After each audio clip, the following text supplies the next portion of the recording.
તાપીના વ્યારામાં પણ સતત વરસાદી માહોલ જામ્યો। ભાનાવાડી ગામે કંસારિયા ફળિયામાં પાણી ફરી વળ્યા છે।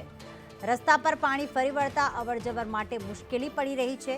આ સમસ્યાનો કાયમી ઉકેલ માટે સ્થાનિકો કરી રહ્યા છે માંગ। તાપીના વ્યારામાં સતત વરસાદી માહોલ, પાણી ફરી વળ્યા છે। રસ્તા પર જે અવરજવર માટે જે માર્ગ છે ત્યાં પણ પાણી ભરાઈ ગયા છે, જેના કારણે અવરજવર માટે મુશ્કેલી પડી રહી છે। ત્યારે આ સમસ્યાનો કાયમી ઉકેલ લાવવામાં આવે તેવી સ્થાનિકોની માંગ છે।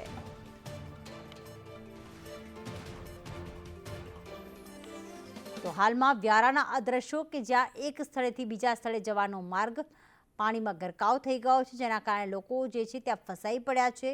લોકો એક સ્થળેથી બીજા સ્થળે જઈ નથી શકતા। માર્ગ પર એટલા પાણી ભરાયેલા છે કે લોકો જે છે તે મહા મુસીબતનો સામનો કરી રહ્યા છે। વાહનો તો દૂરની વાત છે, પણ લોકો ચાલતા પણ ત્યાં અવર જવર નથી કરી શકતા। સ્થાનિકો એક જ વાત કહી રહ્યા છે કે આ વર્ષો જૂની સમસ્યા છે અને તેનો કોઈ ઉકેલ નથી। અનુપ અમારી સાથે જોડાઈ ગયા છે। અનુપ, દર વર્ષની આ સમસ્યા છે। આ વર્ષે જ્યારે વ્યારામાં વરસાદ વરસ્યો ત્યારે લોકોને કેટલી મુશ્કેલી વધી?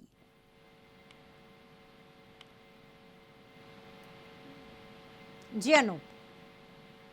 જે સવારથી જે વરસાદી માહોલ છે, ગત રોજથી જે વરસાદ વરસી રહ્યો છે, ધોધમાર વરસાદને પગલે વ્યારાના ભાનાવાડી ગામે જે કંસારિયા ફળિયું આવ્યું છે, એ ફળિયાના રસ્તા ઉપર વરસાદી પાણી ફરી વળ્યા છે અને તેને લીધે જનજીવન અસ્તવ્યસ્ત થયું છે।